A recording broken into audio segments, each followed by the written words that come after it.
Estamos en un nuevo episodio de Conciencia, este ciclo de entrevistas a profesionales de la salud. En esta oportunidad, en la Biblioteca Popular Posadas, que nos cede gentilmente el espacio, nos acompaña el doctor Mario Barrera. Él es neurocirujano infantil, se desempeña hace muchísimos años en el Hospital de Pediatría. Así que le damos la bienvenida, doctor Barrera, por compartir este espacio para hablar en esta ocasión de malformaciones congénitas neurológicas. Hola, buenas tardes. Muchas gracias por la invitación y un gusto charlar con vos, Grisel. Bueno, doctor, básicamente queremos saber en principio cuáles son las malformaciones congénitas, las que tienen desde la panza, ¿no? Los chiquitos desde la panza de la mamá, las más comunes en la provincia de Misiones. Bueno, dentro de las malformaciones neurológicas o neuroquirúrgicas más frecuentes que hay en la provincia, tenemos que hablar de la hidrocefalia y del mielomeningocele. Son dos patologías muy frecuentes en nuestra zona. La hidrocefalia es, dicho en criollo, cuando el bebé tiene más agua, más líquido dentro de la cabecita que lo normal. Vos, yo, todas las personas tenemos dentro de nuestra cabecita unas lagunitas que tienen líquido, se llama líquido cefalorraquídeo.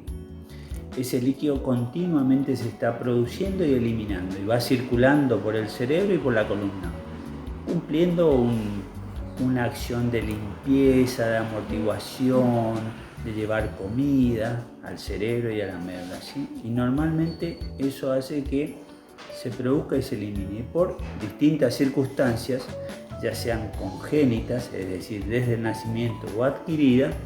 Esa circulación o esa producción no es la correcta. Entonces se rompe el equilibrio adentro de la cabecita entre el líquido, la sangre y el cerebro y se empieza a acumular líquido. Eso con respecto a la hidrocefalia. Ahora, la otra patología muy frecuente es el mielomeningocele, ¿sí? Que la gente la suele ver cuando los bebés nacen o comentan que tienen una cicatriz en la espaldita, ¿no? Nacen con una ampollita en la espalda y es una malformación severa, es la malformación, te diría, más grave del sistema nervioso central, compatible con la vida, es decir, que no te morís de eso, pero es una lesión grave. ¿Por qué? El cerebro se conecta con el resto del cuerpo a través de la médula espinal, que es el caracú que vemos en el hueso de la vaca, por ejemplo. Esa es la médula que va todo adentro de la columna vertebral.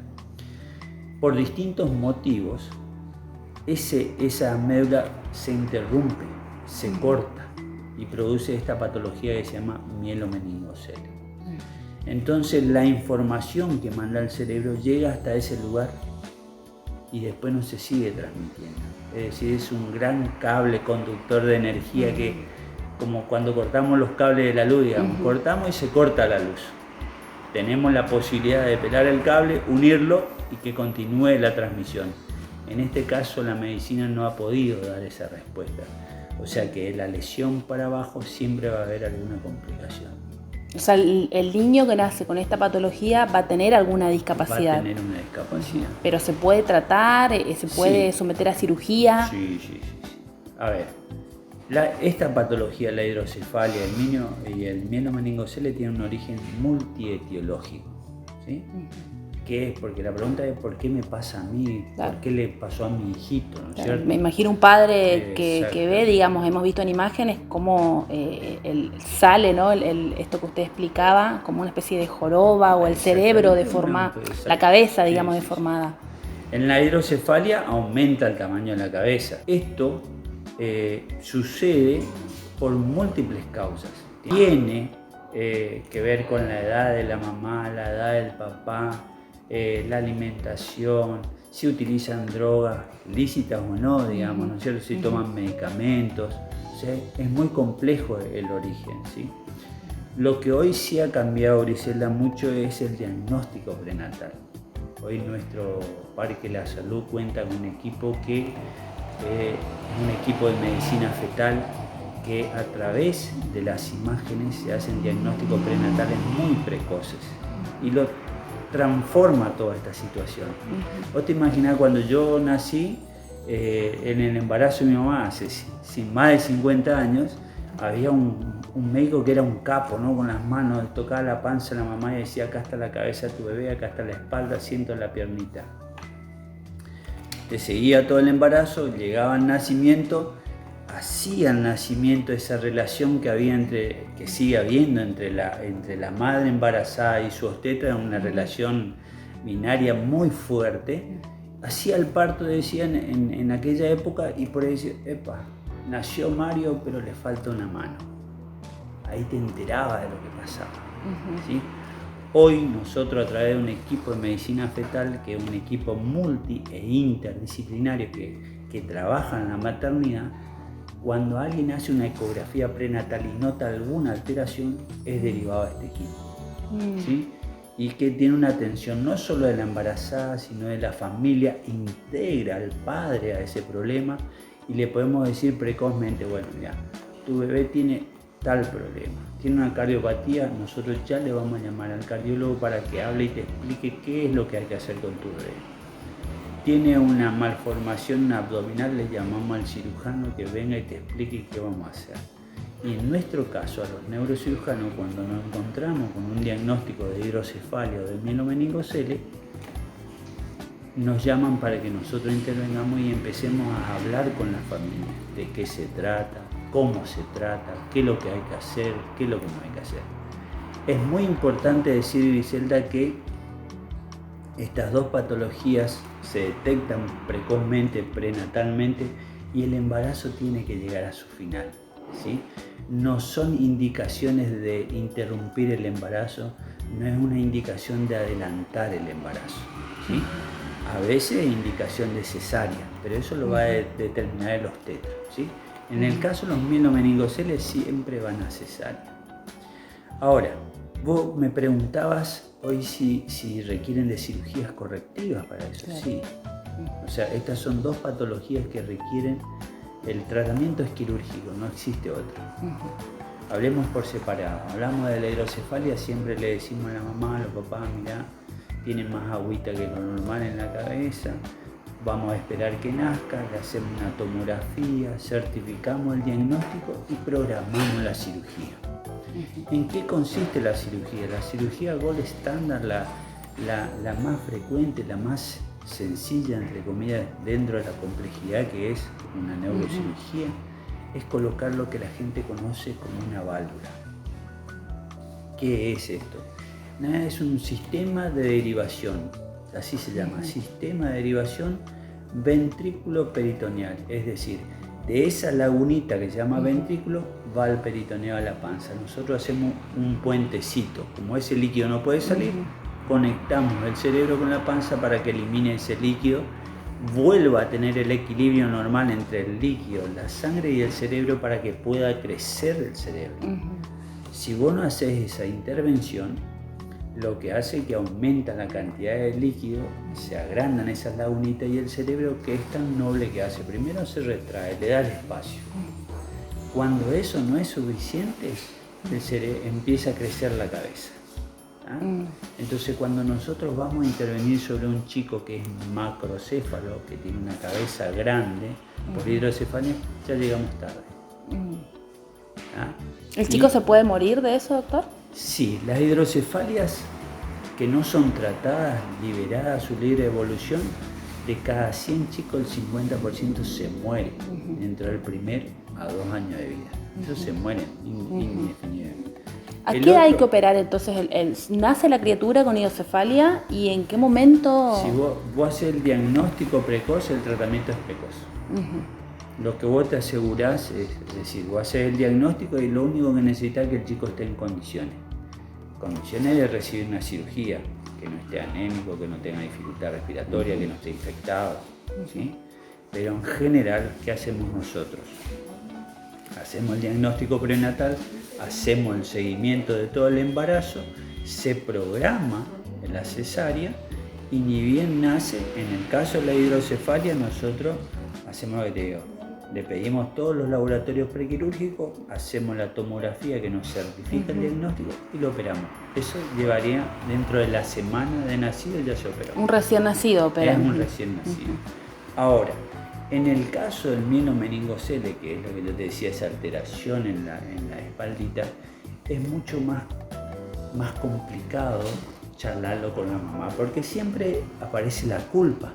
¿Viste qué no dice? Yo siempre le digo, no es porque vos no le diste el mate cocido al marido de John, es porque vos le serviste toda la mañana el mate cocido a tu señora, o no es porque vos no te levantaste todas las 7 de la mañana. La medicina a veces no tiene respuesta para eso. Te pasó y te pasó. Ahora, ¿cuándo pasó? Dice, yo no me di cuenta. Los mielomeningocele, esa interrupción a nivel de la médula, ese corte, se produce en el día 21 a 23 de la fecundación. ¿Se entiende? Es decir, se unió el espermatozoide con el óvulo. El día 23 se produjo esa malformación. Y el día 30, la mamá, el día 28-30, estaba esperando menstruar, pero no menstruó. Recién se enteró y ya estaba en la malformación. Ahora, ¿se puede prevenir? Sí se puede prevenir. Se puede hacer un tratamiento preventivo que llevó mucho tiempo de estudio al doctor Gómez de Mayo. Que logró llevarlo a presentar en el Congreso de la Nación y que se usara el ácido fólico en las harinas. Nosotros consumimos muchas harinas. El ácido fólico es como un reparador de esa circunstancia genética que produce esa lesión. Entonces, hoy los obstetras están en otra visión, digamos, de indicar ácido fólico a toda mujer en edad fértil. Antes era cuando vos decís, antes era cuando estaba embarazada. Estoy embarazada, tomás ácido fólico. Ya no sirve nada, te estoy diciendo que antes que vos te enteraras que estuviera embarazada sucedía esto. Hoy la mirada de los obstetra cambió, ¿sí? Y cambió mucho a partir también de la tecnología, del poder usar este diagnóstico prenatal a través de una ecografía.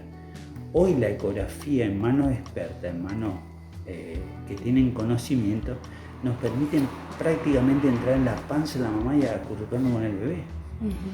¿Cierto? Antes era todo pura clínica, era todas las veces que vos tocaste 100 panzas embarazadas, eso te fue dando un conocimiento empírico que hoy lo reemplazás con la tecnología. Tenemos reemplaza la clínica. Claro, ¿no? Claro, pero tenemos la ciencia, el avance de la medicina a nuestro favor. Faltaría esto que usted dice, más educación. Quizás que las mujeres planifiquen su embarazo y empiecen con el ácido fólico antes, inclusive. Hay mucho más de eso. Antes alguien que embaraza y ay, qué lindo, era toda la fantasía que se crea a través de un embarazo.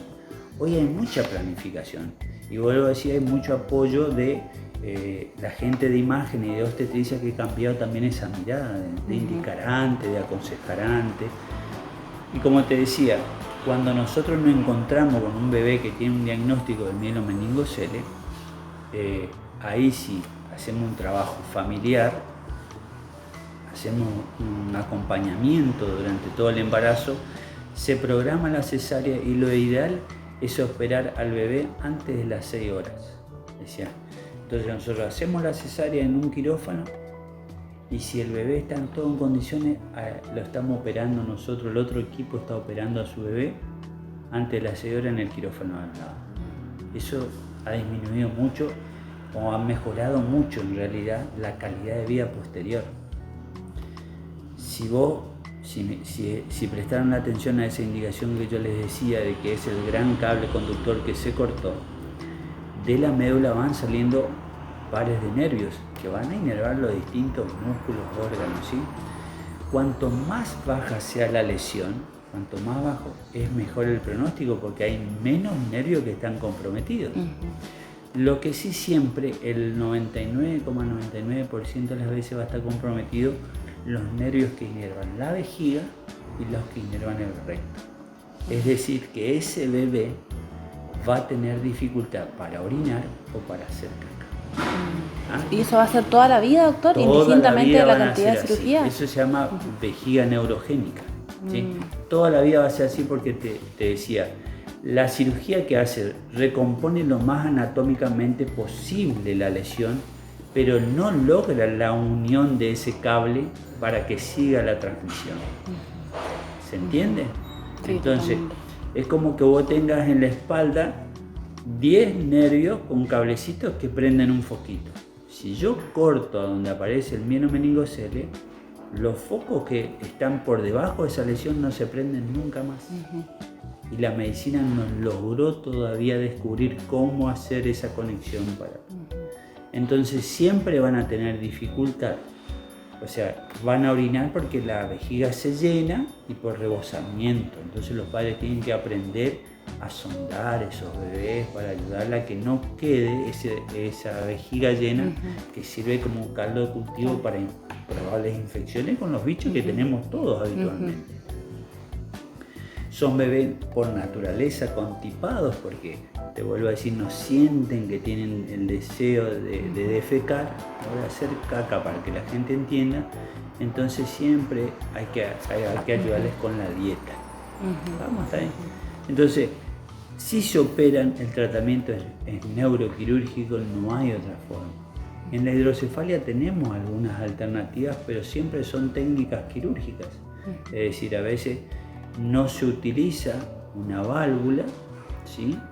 Y se utiliza un endoscopio, se comunican todas las lagunitas que están ahí para que vuelva a recircular el líquido. Eso se llama tercero cistoventriculostomía, que quiere decir que a través de un agujerito ponemos una cámara y ponemos otro elemento que podemos ver para hacer agujerito y comunicar. No siempre se puede hacer, a veces se hace y después requiere de la colocación de una válvula. La verdad que, como te decía, la hidrocefalia, si vos la dejás a su libre evolución, el 50% de los chicos se van a morir. Si vos haces un tratamiento precoz, solamente del 5 al 15% no va a morir. ¿Sí? Y tenemos un 68, casi un 70% de niños que van a llevar una vida normal, que van a ser independientes, que pueden trabajar, que pueden ir a la escuela, ¿sí? Estamos hablando en el caso de la hidrocefalia. El problema que tienen los mielomeningocele es que también, como está afectada su columna, por ahí están afectados los nervios y no pueden caminar, o no deambulan como corre cualquier otro chico, sino que a través de mucha fisioterapia, de múltiples cirugías traumatológicas, a través del uso a veces de valvas, de andadores, de muletas, y algunos después con el tiempo logran caminar, pero es un proceso muy largo, ¿no? Eso sería dentro de las secuelas que le puede quedar a alguien que sufre una patología como el mielomeningocele. Doctor, usted hace mucho hincapié en los padres, ¿no? En el adulto. En ese sentido, ¿qué le recomendaría? No debe ser fácil para una mamá, para un papá, afrontar que su hijo tiene determinada patología, en este caso a las que usted hace referencia. ¿Qué le diría, qué le recomendaría, digamos? ¿Qué mensaje le daría a esos padres? Hay dos cosas que tenemos que separar. Primero, que a veces para los padres es más difícil que los demás acepten que su hijo tiene una discapacidad, a que la familia acepte esa discapacidad. ¿Se entiende lo que quiero decir? Sí. La mirada del tercero. Es más difícil incorporarlo a la escuela. Hoy ya no tanto, pero yo antes sufría mucho porque iban al consultorio del hospital y te pedían que vos le hagas un certificado porque no le querían aceptar en la escuela, porque no pueden tratar ese tipo de chicos. Hoy los docentes se han capacitado, tienen una mirada más crítica, o sea, incluso la maestra jardinera hoy le dice: mamá, llevarla a su pediatra porque me parece que la columna no está bien, no está derechita y tal vez tiene un pie plano, digamos, ¿no? Son más observadores, más inclusivos, nos ha llevado la sociedad a ser más inclusivos. Y yo quiero decir que estos chicos tienen una vida normal, son inteligentes igual que otros, tienen una dificultad. Es difícil englobarlo, ¿viste? Porque hay gente que te dice: no le diga a mi hijo discapacitado, o no diga que mi hijo es diferente, o no me diga que tiene una incapacidad. Bueno, como le quieran llamar, ¿sí? Tiene una patología de base que no le permite desarrollar ciertas actividades, pero muchas otras. Son sociales, los niños son sociales como cualquier otro. Entonces, Eso es lo que yo te digo, que los padres sufren mucho en relación a la mirada de los terceros. ¿Tá? Los niños enseguida se le incluyen en el juego, no hacen diferencia, son crueles en su pregunta porque le van a decir por qué vos tenés la cabeza grande, o por qué vos usás muleta, o por qué vos no podés hacer tal cosa, pero por curiosidad, ¿sí? Pero lo incluyen enseguida a su compañero, no hacen la diferencia. Yo leía a veces una gráfica que una mamá iba a retirar su hijo a la escuela, ¿viste? Del jardín, y la pregunta a la madre, le dice: ¿hay niños diferentes en tu salita? Le pregunta a la mamá. Y el nene mira asombrado y le dice: mamá, todos somos diferentes, porque si no, ¿cómo los padres reconocerían a sus hijos? Fíjate la sencillez del pensamiento, la profundidad que tiene esa explicación. Todos somos diferentes. Ahora, vos me preguntás qué yo le digo a los padres. Yo soy muy charlatán. A mí me gusta hablar, me gusta interiorizarme. La primera pregunta por ahí que yo hago cuando empiezo a hablar, pues siempre digo que no sé hablar muy bien, pero hablo con la verdad médica. Entonces siempre hablo con todas las palabras como tienen que ser, para que no haya malas interpretaciones o no haya falsas expectativas. O que me diga: doctor Mario, usted me dijo que iba a estar todo bien y mire dónde estamos. Esto que yo cuento de las cirugías que parecen sencillos, tienen muchas complicaciones. Pero lo bueno es que nosotros estamos preparados para superar esas complicaciones y seguir ayudando a nuestro paciente y su familia. Bueno, doctor Barrera, muchísimas gracias por haber compartido esta cita, este episodio de Conciencia, y bueno, seguiremos en contacto. A vos por invitarme. Muchas gracias.